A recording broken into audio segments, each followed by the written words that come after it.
Good evening. Thank you for joining us here tonight. Before we begin, please silence any electronic devices that you have with you.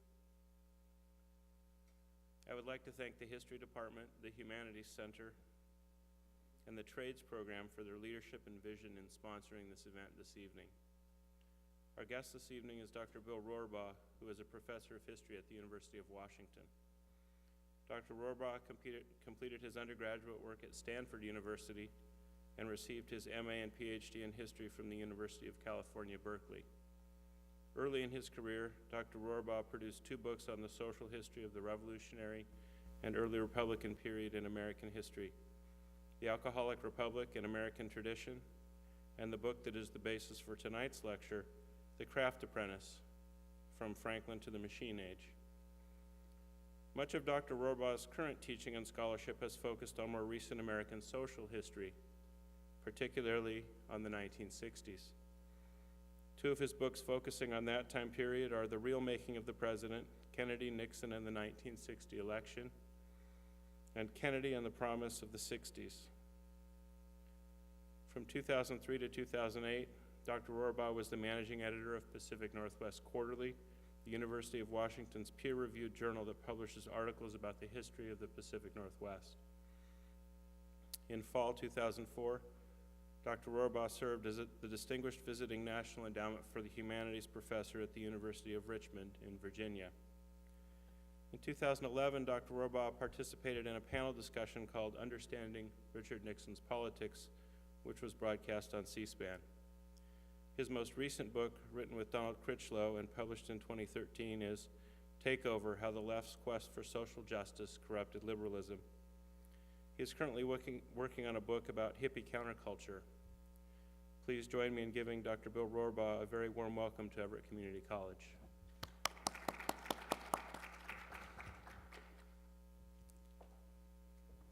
Thanks very much. Apprentices. I'm going to talk about apprenticeship in skilled crafts. Thanks very much, Jeff, for the introduction, and thanks for the invitation as well. I'm going to talk about apprenticeship in skilled crafts, and we can think of that as, butchers, bakers, and candlestick makers, the old nursery rhyme. But I'm actually going to concentrate more on printers. There's more information about printers, but I'm going to also talk about apprenticeship in a more general sense. Apprenticeship has been around for a long time, and I'm going to talk about the origins and then focus on the early 19th century because important changes took place then. And then I'll talk a little bit about the 20th century and up to the present time. Ever since human beings learned how to do specialized tasks that required manual labor, skilled manual labor, there's been a need to pass these skills on from one generation to the next. And once agriculture developed in different parts of the world about 10,000 years ago, people who lived in permanent settlements learned how to work wood or metal or other natural substances, and so you had skilled crafts. By the time the Phoenicians had an extensive trade network around the Mediterranean 5,000 years ago, there must have been apprenticeship, although we don't know anything about it, because how else could they have built the amphora, those big clay pots that they moved olive oil and wine around in? That was a real skill to be able to build pots of that size. We know from written records that the Romans had apprenticeship to pass on skills 2,000 years ago. Now, in medieval Europe, and particularly in cities in Germany, highly developed apprenticeship systems appear by the year 1200. In a way, apprenticeship as it existed in 1800 can be traced back to 1200. American traditions about apprenticeship can be traced back to the English settlers who arrived in Virginia and Massachusetts in the early 1600s. Apprenticeship has also, however, been widely used in Africa, in the Middle East, and in Asia. I know less about Latin America. Wherever people have made complex items that required specialized skill, apprenticeship has been a common way to pass on these skills. Now, at this point, I want to do a definition of apprenticeship. Apprenticeship is a system, very important. It's a system. It's a system by which a master of a craft trains a new recruit, an apprentice, in the art of that craft. Apprenticeship is different from on-the-job training because it involves the systematic transfer of the skills of the master to the apprentice.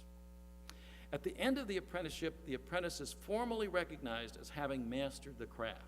The apprentice completes a special project, which is often called a masterpiece. That's where the word comes from. And there is a formal written recognition of completion, which might be a certificate or a letter from the master, some kind of formal recognition.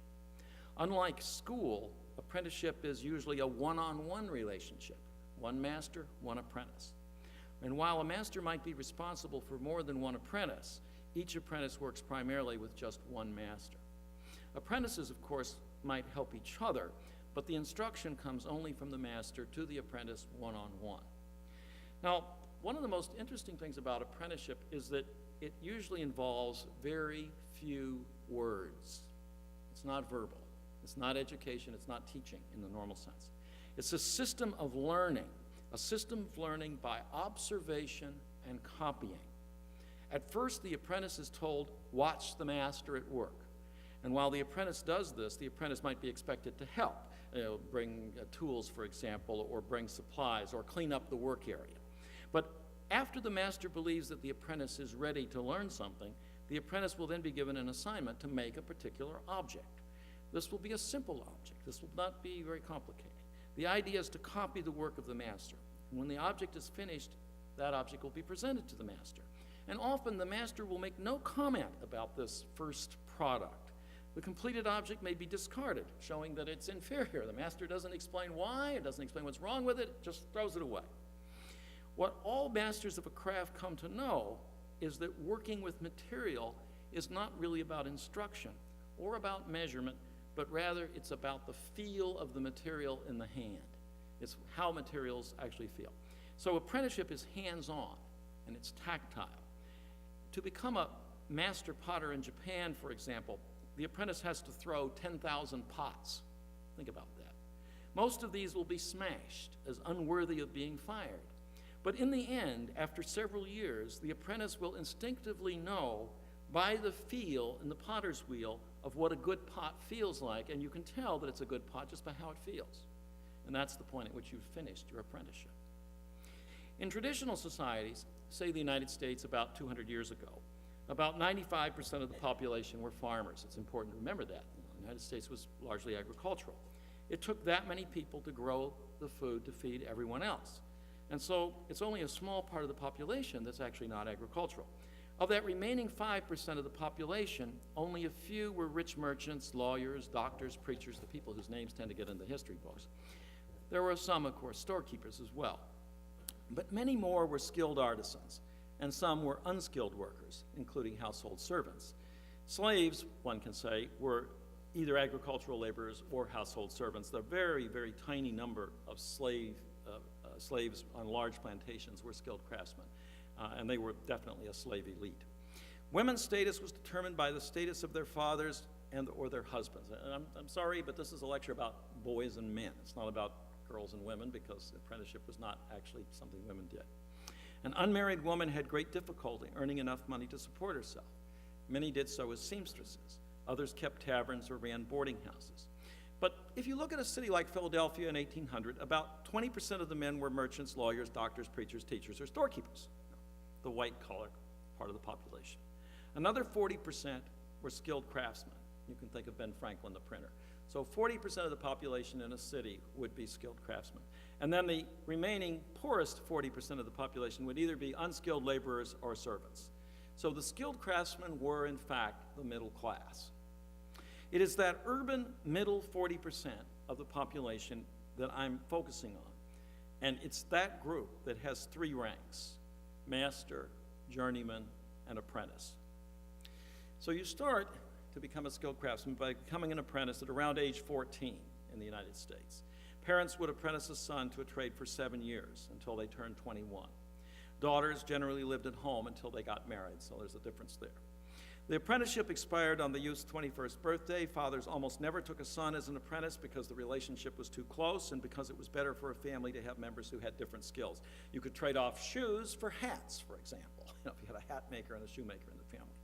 Sons were sometimes placed with uncles or brothers, Benjamin Franklin was, or some other relative.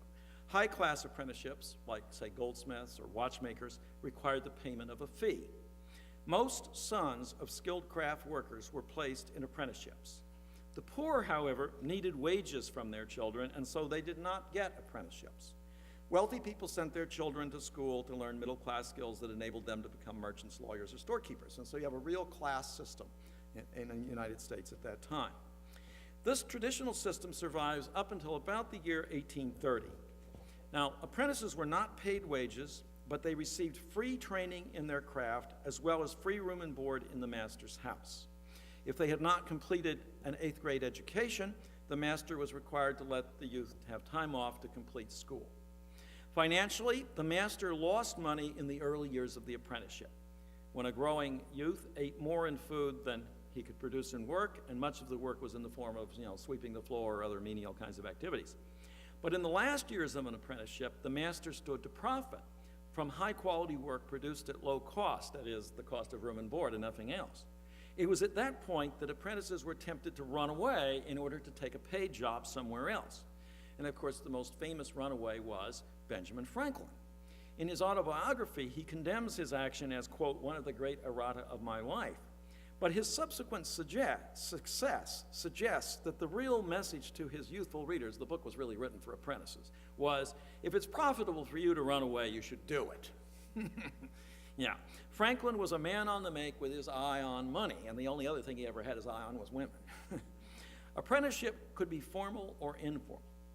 Under a formal apprenticeship, the traditional way, apprentices with parental or guardian written approval signed indentures with the master, a legal contract.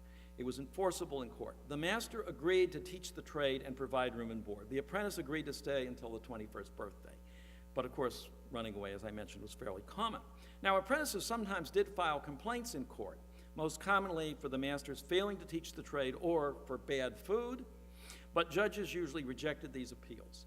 Occasionally, a judge would release an apprentice from an indenture, but the apprentice had to find another master who would take over the apprenticeship. The judge would not let the kid off with nothing.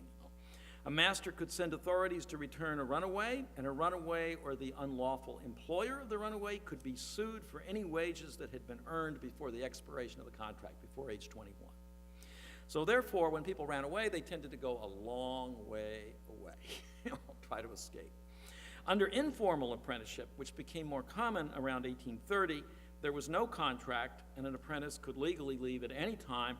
But of course, if you left, you would not get any kind of a letter of recommendation from your employer, your master that trained you. After completing the apprenticeship, the young man becomes a journeyman. So this is how you have the 3 stages. It was expected that the journeyman would journey around for a year or two, working temporarily in various places until he could accumulate enough money from working to set himself up as a master where his particular skill was needed. A shoemaker, for example, might look for a town where a shoemaker had just died. It's a good place to get business, right?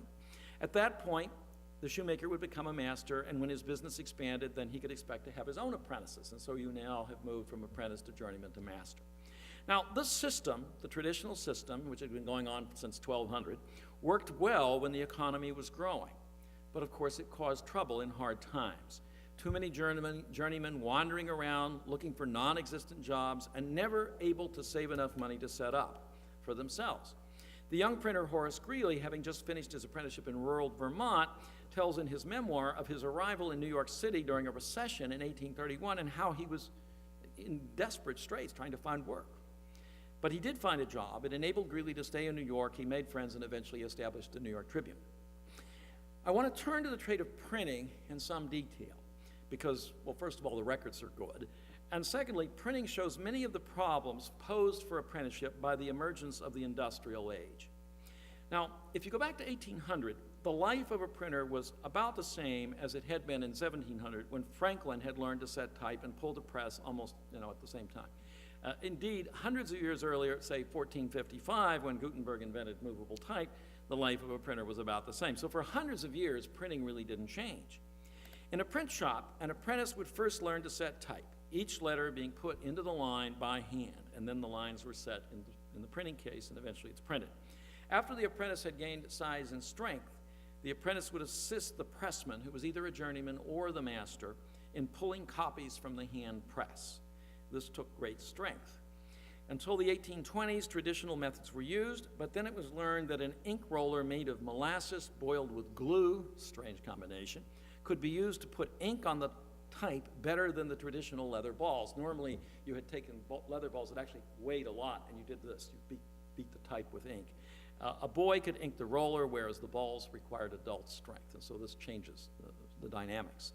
Print shops, as a result, needed more apprentices and fewer journeymen, so masters took more apprentices, and this caused pressmen to become unemployed. This was made worse by the specialization of labor within the shop. While apprentices learned to set type and pull press, journeymen specialized either in typesetting or pulling the press. They rarely did both jobs.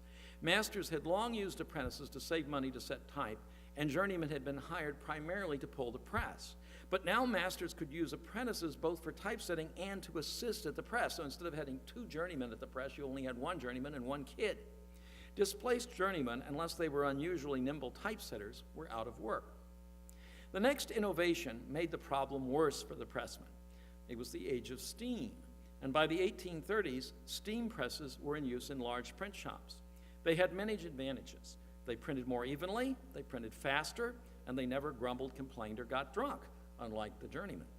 Now one apprentice could attend the machine, feed the paper, and pull off printed sheets when they came out. Using a hand press, it was possible to print 500 copies an hour. A steam press by the 1850s could produce 18,000 copies an hour. That's a big difference in technology. This made mass circulation newspapers possible. It's really steam presses that lead to the mass press. The steam press threw journeymen out of work or forced them to seek work as typesetters, and the glut of typesetters drove down wages. Plus, all the extra roller boys who had been hired in the 1820s and 30s had graduated into journeymen. And the only offsets to this glut were growing prosperity, growing literacy, more leisure to read books and newspapers, cheaper printing costs due to cheaper paper, lower wages, and more machinery, which led to cheaper publications. So there is an increase in publication that does absorb some of the extra labor, but not enough of it. Steam presses, however, were expensive. Journeymen found it hard to imagine that they would ever have enough money to open their own print shop. And this is what really changes. James Harper and his brother had opened a book publishing company, Harper Brothers, Harper and Row later, Harper Collins today, in 1817 with $1,000. James's savings from his work as a journeyman, plus a little bit from his father, who was a farmer in Long Island. When Horace Greeley founded the New York Tribune in 1841, which is just 24 years later, in other words, 1 generation, he too put in $1,000 saved from his work as a journeyman. But the expensive new presses now caused the cost of setting up a shop to rise to $10,000. And Greeley had enough friends to finance the newspaper, but Greeley did not have complete financial control. He only had 10% of the business. 10 years later, Henry J. Raymond, this is 1851, who had worked for Greeley, founded the New York Times. He too put in $1,000, but the cost of high-speed presses had gone up. The paper was capitalized now at $100,000. That required the Times to be a stock ownership corporation. Raymond owned 1 share out of 100 shares, and eventually he was forced out of his own company, which is what happens if you don't own it. It was still possible to buy an old broken down secondhand press and set up shop in some remote place, probably out west. The San Diego Union was founded around 1900 with a hand press that had been made before the Civil War. It was more than 50 years old. So modern large-scale industry and old-fashioned print shops coexisted in the United States for a very long time. Nevertheless, by the 1850s, Harper Brothers was publishing 1 million books a year. Many of these were Bibles and school textbooks. It was 1/5 of all the books published in the United States. The chance of an undercapitalized small-town press surviving were slender. A local weekly newspaper might bring in steady income, and job printing for businesses could be profitable, printing advertisements. But without capital to buy new equipment, the printer was vulnerable to a richer rival. Furthermore, the small-town printer lacked the ability to acquire manuscripts or any sales distribution network. The poor competitive position of these smaller shops meant that they invariably took apprentices but never hired journeymen. These small-town apprentices then flocked to the cities to find work, which further depressed journeymen's wages. Journeymen tried to organize unions, and one of the main demands was to limit the number of apprentices. I'm going to consider Harper and Greeley in more detail because they're an interesting contrast. James Harper is born in 1795, and in 1810, at the age of 15, he's taken into New York from the family farm by his father to begin an apprenticeship with a printing firm that came about through Methodist connections. The Harpers were Methodists. Indeed, after breakfast the morning that he left the farm, Mrs. Harper had said a prayer for her eldest son and then added this advice, quote, "Don't forget your home or your religious duties, James, and always remember you have good blood in you." James was deposited at the business with 1 shilling, homespun clothes, and country boots. His hick appearance caused the other apprentices to ridicule him. James endured the harassment until one day a fellow apprentice sarcastically asked for the calling card of James's tailor. "That's my calling card," said James as he kicked the other apprentice in the rear. "Take good care of it, and when I'm out of my time and set up for myself and you need work, as you will, come to me and bring the card and I'll give you a job." And 41 years later, James Harper hired this guy. So it actually came to pass. By 1812, James arranged for an apprenticeship for his brother John at another New York printing company. 4 years later, brother Wesley also became a printer's apprentice in New York. In 1816, James finished his apprenticeship, became a journeyman, found work easily, and worked overtime to save money. In 1817, when John completed his apprenticeship, the 2 oldest brothers set up Harper Brothers. James and John were job printers, but then they soon turned to book publishing. And then they hired their brother Wesley and eventually their brother Fletcher. The 4 Harper brothers specialized in publishing religious books, school books, and pirated English novels.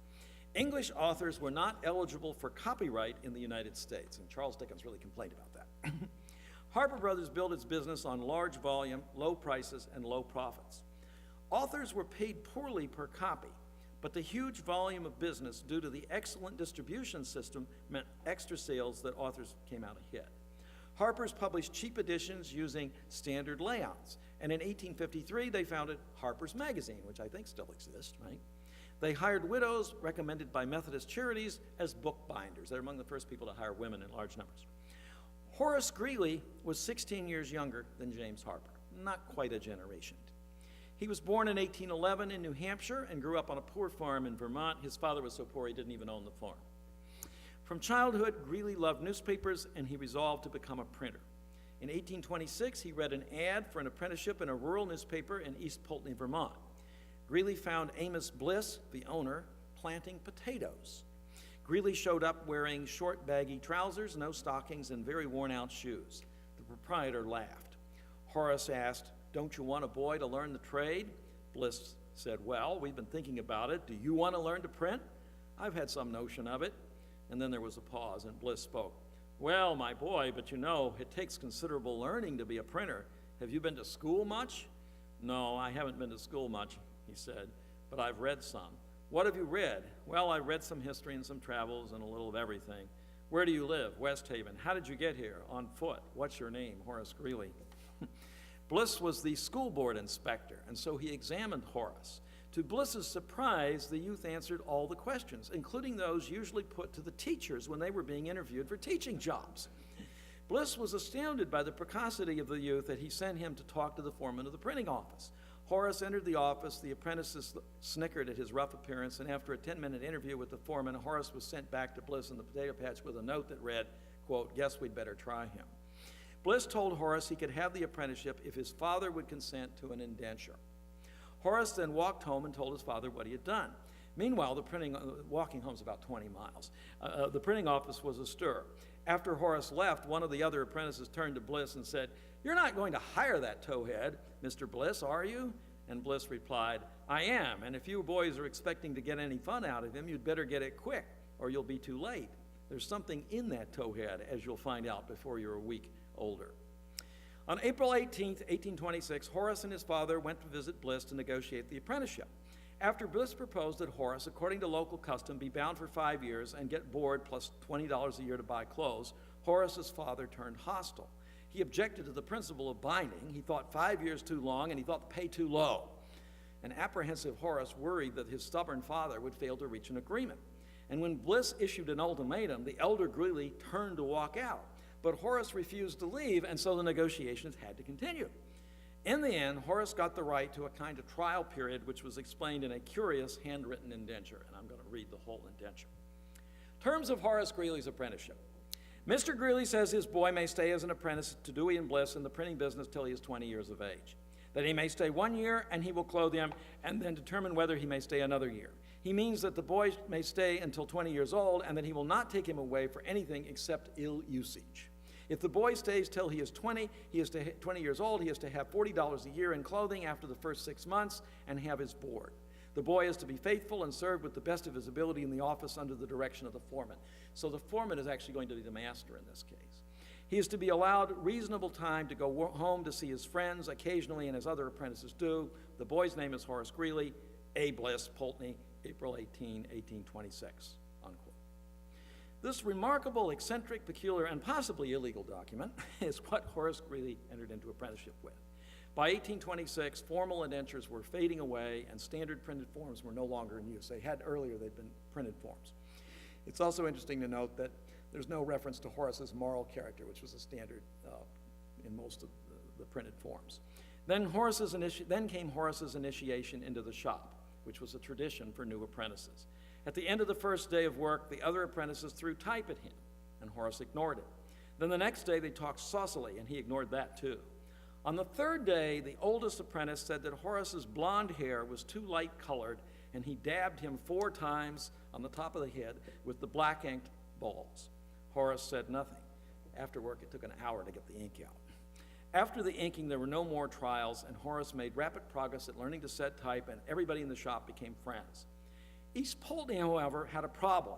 There were only a few hundred people. It was not enough to support a newspaper, and the newspaper was bought and sold several times. While the office was lax and there was no instruction in the printing trade unless you asked for it, Horace found that there was, quote, perfect liberty to learn whatever he could. This was not always the case. Some apprentices complained bitterly about masters who refused to teach them key parts of a trade. By doing so, the master prevented the apprentice from running away and passing himself off as a journeyman. Horace learned more than printing, however, for when the apprentices were left alone in the shop, they played chess, whist, or poker. The office never employed more than 2 or 3 journeymen, so Horace was able to learn everything about the business. Within a year, he had a good knowledge of printing. His hands were often blistered and his back lame from pulling the old hand press, which was really beyond his strength at age 15. Although the work seemed rushed, it was not too hard, and in the evening he had time to read books from the East Pulteney Public Library. One of the books he checked out was Franklin's autobiography, which James Harper had read before he started his apprenticeship. Local people could not help but notice the ill-dressed Horace. He did not own a proper overcoat, and in the winter he walked around the village in a brown jacket much too short for him. Horace had no money for clothes because he had had to send his earnings home to his father. He boarded at the local tavern, declined to drink any alcohol, and ate ravenously. At the table, he would eat anything set before him, and with his long arms, he could reach any dish in the table, much to the annoyance of other diners. While he ate, he talked, and everyone soon considered him a walking encyclopedia. In June of 1830, Horace's apprenticeship came to an abrupt end, so he doesn't finish, when the newspaper collapsed. On his last day in East Pulteney, 2 friends felt so sorry for him that they donated an old coat as a farewell present. He came away from his apprenticeship with the knowledge of the trade, a wide reading, a few clothes, $20 in cash, and a sore leg. 20-year-old Horace became an underage journeyman. He worked for $11 a month in Cattaraugus County, New York, but the job came to an end. Then he worked at the Erie, Pennsylvania Gazette. He got the journeyman's rate of $12 a month plus board, and he boarded with Joseph Stirrett, the publisher, as did all the shop's journeymen and apprentices. By 1830, this practice was dying out. It was a sign of a rural office that had very little cash. Greeley found 2 of the other printers in the office hostile. John Hunter feared that Greeley would supplant him, and Samuel Nelson worried that if Greeley stayed with his bad leg, that Nelson would have to do all the press work because Greeley's leg made it hard for him to pull the press. Greeley also had trouble with Mrs. Stirrett. Among my troubles, he wrote a friend, the good lady of the house, a duchess, that is to say a German, who weighs about 200 pounds, not 1 ounce of which is politeness or anything akin to it, has entertained a violent dislike to me ever since I came here, which I labor in vain to remove. So I am surrounded by opposers. I shall try to stick here till I have prospect of doing better, and I shall work if necessary at almost any price. Horace and his friend Obadiah Bow both yearned to be independent. Greeley wrote Obadiah, I suppose we shall both have to keep starvation at a proper distance till some new turn of Madam Fortune's wheel by shuffling and dealing other folks' type, and that is a confounded hard way of doing it. I shall do it no longer than dire necessity. He hoped that Bow could find a Henry Clay newspaper that they could both edit. Greeley admitted, however, that he had little to bring to a partnership. For I have nothing to risk but my carcass, he told Bow, which will not probably be placed in any imminent peril by accepting your proposal. But before joining Bow in a partnership, the underage Greeley, he's not yet 21, wrote his father for permission. His father, however, disapproved of Horace joining any kind of partnership with Beau and wanted Horace to come home to help build buildings at the family farm over the summer. Then one day, a journeyman who had worked for Starrett showed up, and Greeley was out of a job. He visited his parents, turned over his Erie money, acquired his freedom from his father, even though he's still under 21, and in August of 1831, he goes to New York City. 2 days later, his funds nearly gone in the expensive city, Greeley was hired as a journeyman for a job that no one else wanted. He set type for a New Testament, which was double-columned in small type with a column of notes in between and even tinier type.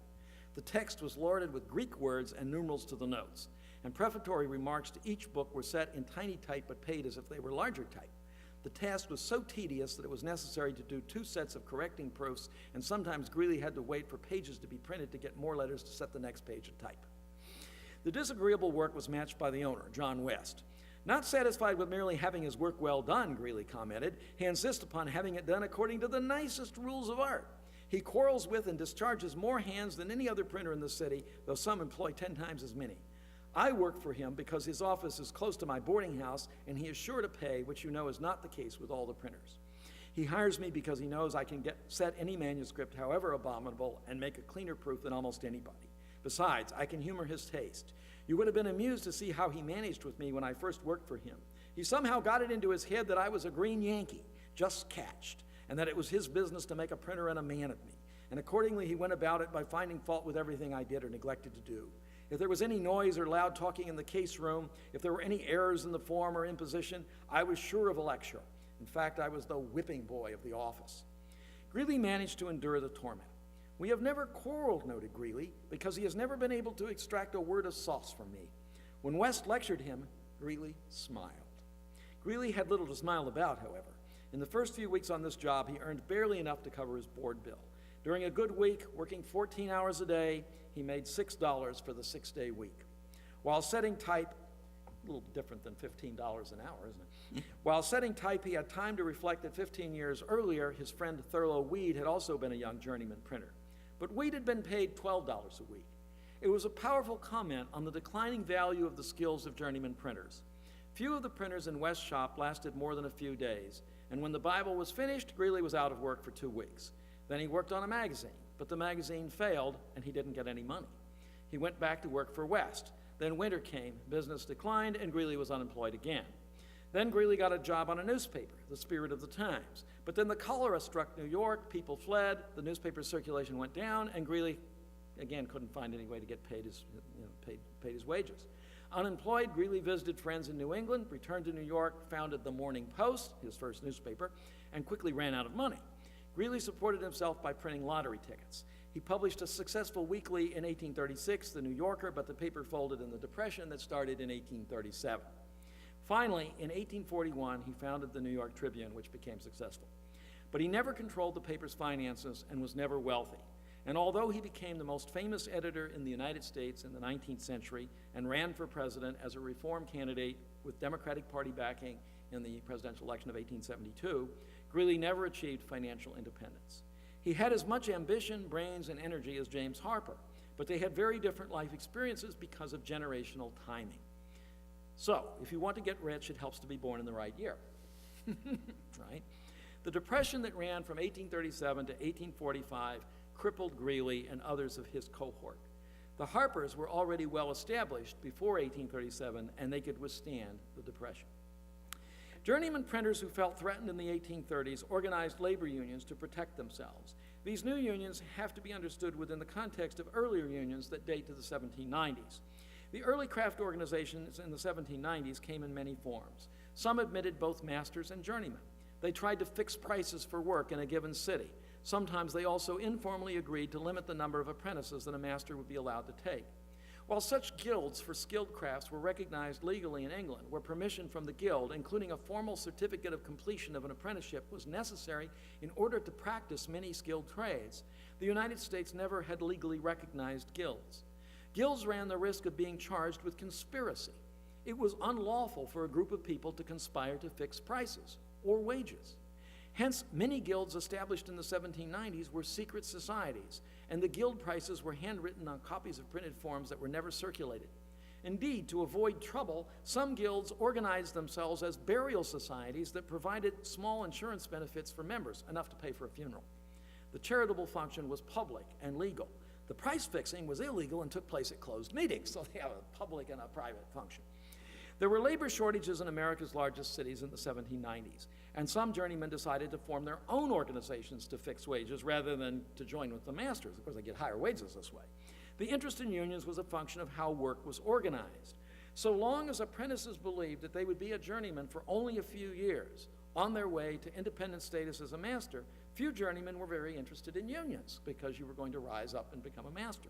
The rising interest in unions in the 1790s has to be read as a realization on the part of many skilled workers that they would never be able to find the capital to go into business for themselves.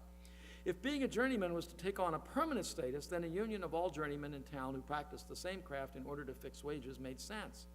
Judging from surviving records, apprenticeship was not much of an issue in the 1790s. A weaker economy after 1800, as well as a number of unfavorable court rulings, caused the collapse of almost all the labor unions founded in the 1790s. I think there's only actually one that you can actually say survived. In the 1830s, most mechanics believed, we're going to jump to the 1830s now, that all wealth was created by labor, by artisans and farmers. Everyone else was an unproductive parasite. This was the labor theory of value. It predates Marx. Marx cites it too, of course. It was easier for journeymen to resent the boss when the boss was no longer a worker who had come up through the ranks and no longer labored beside the worker. The rise of the word boss itself reveals the new mentality. By 1840, Americans increasingly talked about employers and employees, two words borrowed from France. Workers felt that they were cheated by the system, but they did not blame the old-style masters, whom they dismissed as naive. Rather, workers believed that the labor theory of value meant that unions could be used to extract more money for themselves. While some journeymen advocated co-ops, more were interested in extracting financial concessions in the capitalist world in which they lived. A better economy in the early 1830s stimulated the skilled craft labor union movement. In the mid-30s, the 10-hour-day movement was successful in several large cities, including Philadelphia and New York. 60 hours a week, 10 hours a day, 6 days a week. Unions succeeded in forcing employers to limit work. Successful strikes caused journeymen to make greater demands, and owners responded, as one might expect, by seeking to reduce labor costs by replacing expensive, or striking, journeymen with cheaper apprentices. In at least one case, apprentices were hired as strike breakers. Suddenly, the traditions that had held the craft world together for centuries collapsed. Masters, journeymen, and apprentices each had different interests. If journeymen grew restless, masters would use apprentices as a form of discipline. And the emerging industrial world of semi-skilled factory labor made that threat credible. Children could operate steam printing presses. Children could also run machines in textile mills and had the lung diseases and missing fingers to prove it.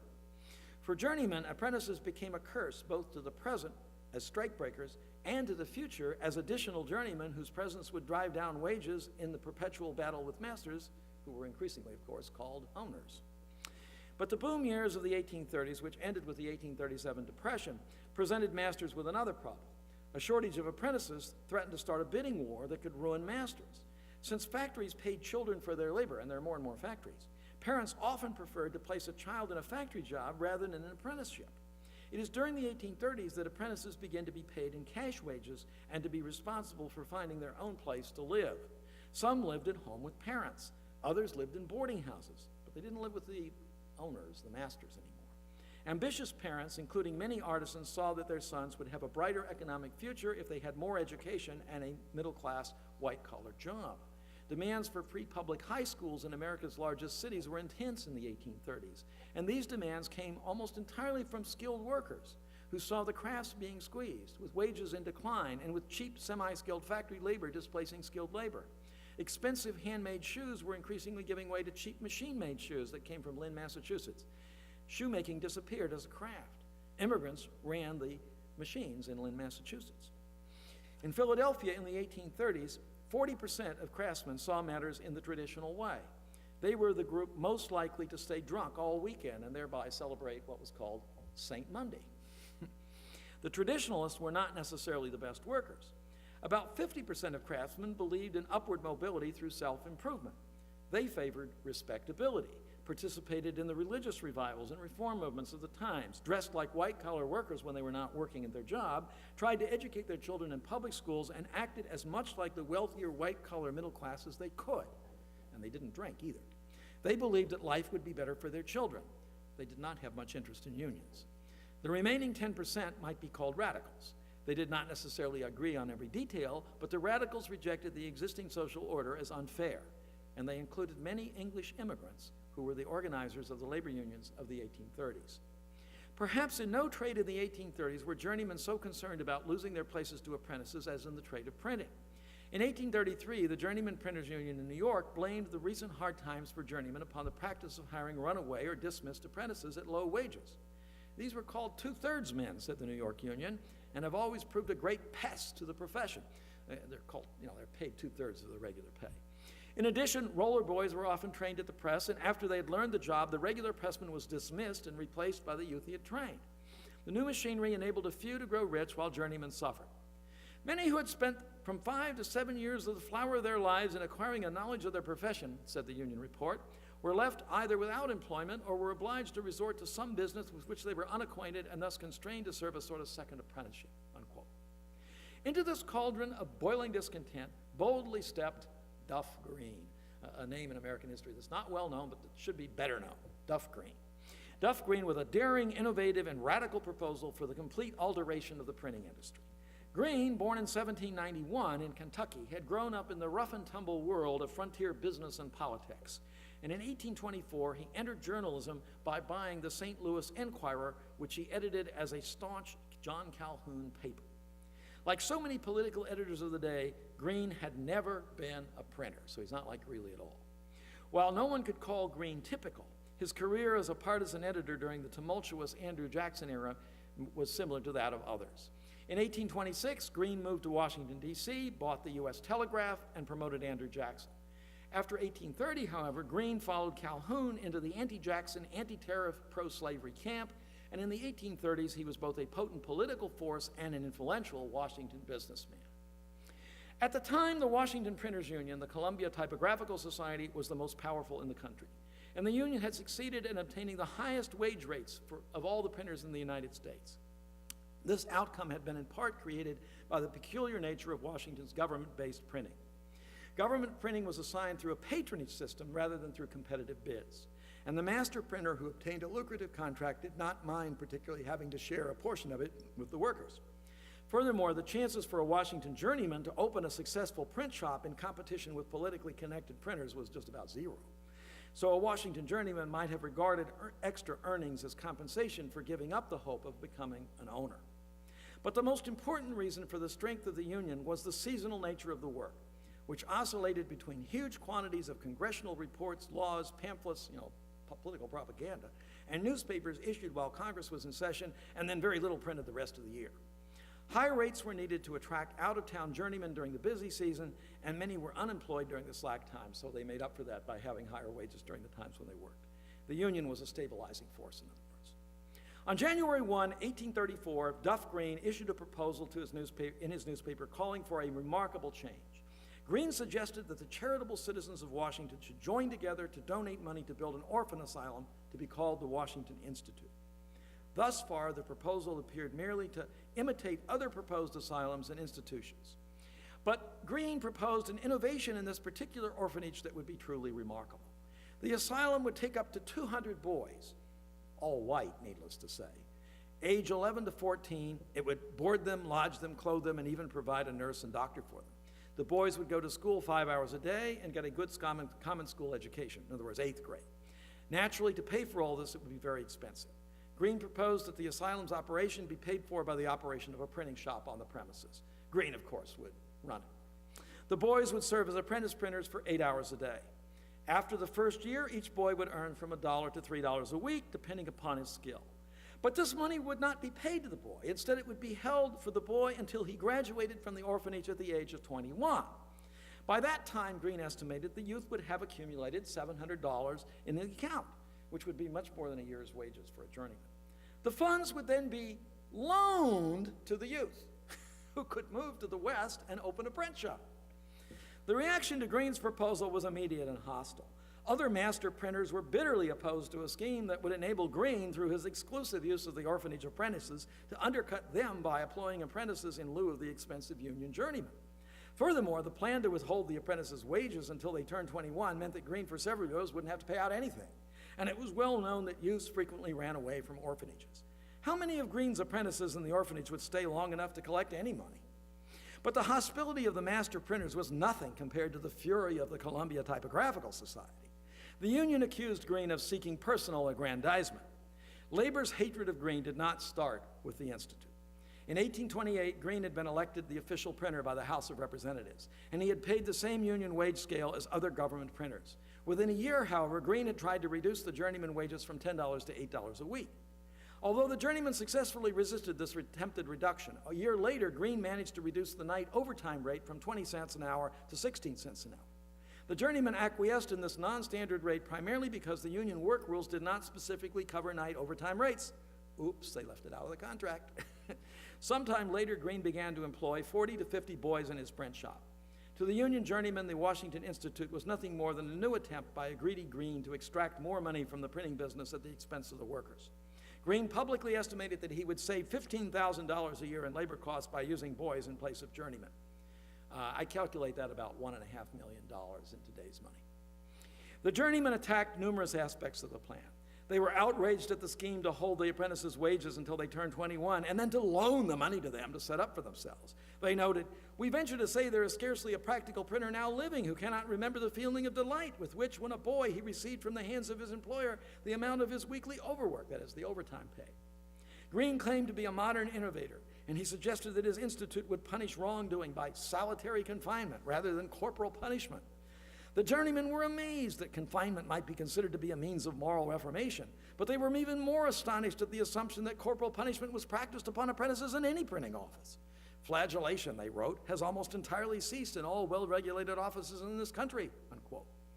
In an interesting court case in New Orleans, an apprentice sued for his freedom because his master had tied the youth to a whipping post and had beat him like a slave. Among Duff Green's many businesses were several southern plantations, and he owned hundreds of slaves. The journeyman also questioned whether the true reason for loaning money to graduates was not to create a nationwide system of Green-controlled partisan newspapers orchestrated from Washington. And if Green succeeded in establishing such a system, other Washington printers would be forced to undertake a similar scheme. For journeymen, the consequences would be terrible. Quote, "If the principles upon which it is founded should obtain throughout the country, the very name of a journeyman printer would be unknown or known only as a title of degradation. And a large body of men who now depend upon their labor as journeymen for the support of themselves and their families must seek new channels for the prosecution of labor or be exposed to all the miseries which attend the want of employment." Present journeymen would be displaced or degraded, and the future graduates of the Washington Institute would join an ever-increasing horde of wandering journeymen or small-time would-be masters seeking places. The graduates would never succeed in wiping out their debts. What would be the condition of a graduate? What has he gained by the labors and studies of his boyhood? The money which he possessed and for which he is now amenable to the law is gone, that is, the loan, right? He cannot enter his business as an employer, and there are no journeyman printers, the baneful school which generated him having destroyed their occupation. The business which he has learned is now, to all practical purposes, altogether useless, and he now finds too late for any efficient remedy that if he wishes to be numbered among the honorable, he must have to start a new kind of business. Green never walked away from a fight. No Jacksonian editor ever did. In March of 1834, Green gave the Union a copy of the detailed prospectus for the Institute, which set forth his case. Printing, said Green, was an intellectual occupation, and many printers could become editors, publishers, book dealers, attorneys, or businessmen if they would only be better educated. The Institute would turn out a new generation of well-educated printers that would both enhance the sophistication within printing and be a stepping stone to other careers. The schooling at the Institute would be classical. All the menial chores would be done by servants, that is, slaves. The school would inculcate a lofty spirit of independence. Upon graduation, a youth would be given the opportunity to borrow the money he had earned by overwork. He would be encouraged to follow in the footsteps of Benjamin Franklin. The principal point of the school was to teach discipline and independence.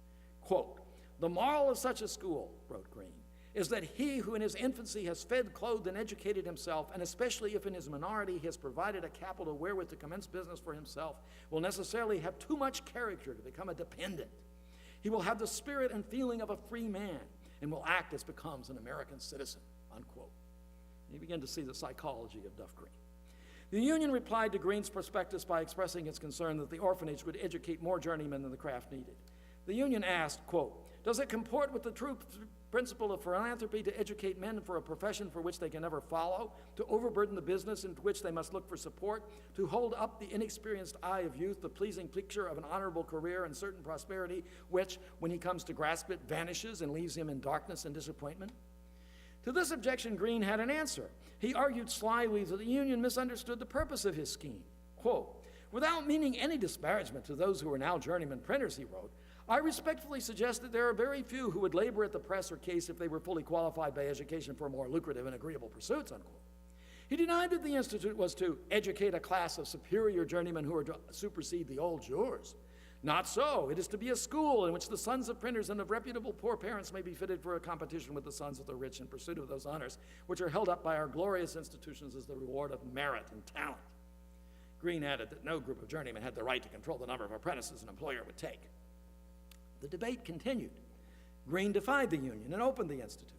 The union struck Green, and the following year, the Institute closed. Green discovered that housing, feeding, and clothing the youths was much more expensive than he had calculated. Perhaps there was also less printing work than Green expected. Continued union hostility to Green's U.S. Telegraph, along with declining political fortunes, led Green to give up the newspaper in 1837. The Columbia Typographical Society had won its battle against an orphanage for apprentice printers. During the Civil War, Green was a major contractor for supplies to the Confederacy. Like any good war profiteer, he ripped off Jeff Davis by refusing to ship supplies in exchange for Confederate dollars. Green sold the remaining supplies at the end of the war to the North. He said that his profits offset the loss of his slave property. The guy is really, he's unto himself, right? There's nobody else like him. The controversy over the Washington Institute had lasting consequences. It led almost immediately to the first National Convention of Journeyman Printers, held in Washington in 1836. At that meeting, journeymen discussed particularly the substitution of apprentices for journeymen with the more automated press machinery that was coming into use. They were unable to agree on a national plan, but they did recommend that local unions seek to impose uniform local standards concerning apprenticeship. They also recommended that locals adopt rules requiring apprentices to be bound by indentures, that apprentices be at least 16, and that apprentices be required to serve until 21. No runaways were to be hired either as apprentices or as journeymen. These recommendations were to go into effect after ratification by 2/3 of the local unions. In 1837, the Depression started, and the ratification never took place. Plans for a national union disappeared, and it was more than a decade before journeyman printers again met in a national convention to plan a national union. The Typographers' Union, which lasted until computers replaced printers in the 1970s. The Depression threw journeyman printers out of work as publication of books, pamphlets, and newspapers declined. Several major publishing houses collapsed. Perhaps the only cheery thought for journeymen from 1837 to 1845, the Depression lasted 8 years, was that youths no longer clamored to become apprentice printers. In time, the number of journeymen stabilized, but the dream of owning a small printing company more or less disappeared. Nor were printers the only ones ruined by the Depression. George Swartz had been an apprentice carpenter during the boom of the early 1830s. By 1837, he was a journeyman building a sawmill on the Michigan frontier. But the company went out of business, and Swartz found himself stranded and broke. Swartz made his way to Ohio, he walked actually, to work for his brother. Like so many other youths who came of age in the 1830s, he never achieved financial independence. After the Civil War, the booming American industrial economy produced a high demand for skilled labor. But apprenticeship in the United States never supplied more than a tiny percentage of the required workers. American youths and their parents did not like the idea of binding indentures. And without those long-term contracts, employers did not want to pay the high cost of training a young worker, only to see the trained worker jump ship to a rival for a higher wage. So the United States depended upon German and other European immigrants for most of the skilled labor. But even in places with heavy German immigration, like Milwaukee, there was resistance to using the German system, which required a heavy commitment of time and money on the part of the employer to train skilled labor, while apprentices had to accept long-term contracts. In Germany, young Germans did not mind these conditions because they were usually promised permanent, high-paying jobs with the companies that provided the apprenticeships, and German employers promised not to raid each other's apprentices or workers. Apprenticeship, in other words, led to lifetime employment. The United States was a more freewheeling country, perhaps best described as a nation of pirates, where each person, following Benjamin Franklin, carved out his own path to success. During the Progressive Era, around 1900 to 1920, Efforts were made to strengthen apprenticeship programs in the United States by using labor unions and vocational schools to link apprentices and employers. These modern apprenticeships paid wages and lasted 3 years, and they're the basis of the apprenticeship system that exists today. They were designed to begin at around age 18. There was some success in these programs, and especially in Wisconsin. Apprenticeships, however, fell into decline in the 1930s during the Great Depression, since employers were not interested in hiring new workers. After World War II, skilled labor became less important with automation and later with imported goods. And after 1945, there was a boom in college education and high-paying white-collar jobs, and the pay gap between high school graduates and college graduates began to widen, and of course is still wider even today. The result is considerable pressure from multiple directions for everyone to attend a 4-year college. No Child Left Behind has pushed school districts to abandon vocational education because the districts are measured by college-oriented test scores. And now today we find high-paying skilled jobs that do not require undergraduate degrees exist and can't be filled. Many of these jobs are best learned through apprenticeships. But the United States has remained weak in training young people for skilled jobs. Germany in particular offers a painful comparison today. Germany leads the world in apprenticeship in skilled crafts, as it has since 1200, and it also leads in manufacturing jobs, exports of manufactured goods, and highly profitable companies, despite high labor costs, strong unions, and high taxes. The German edge is apprenticeship, which has produced a uniquely high-quality skilled crafts workforce. But the odds of the United States copying Germany are low. First, the 13th Amendment barring slavery prevents enforceable long-term labor contracts in the United States. According to American custom, anyone can quit at any time. At most, workers are expected to give 2 weeks' notice, a practice that started in the Lowell textile mills in the 1830s. German apprentices may not quit to work elsewhere. You're an apprentice, that's it, you're stuck. This does not fit the American psyche and the thrilling words, "I quit." Without long-term contracts, employers have little incentive to invest in training a worker who might leave to work at high pay for a competitor.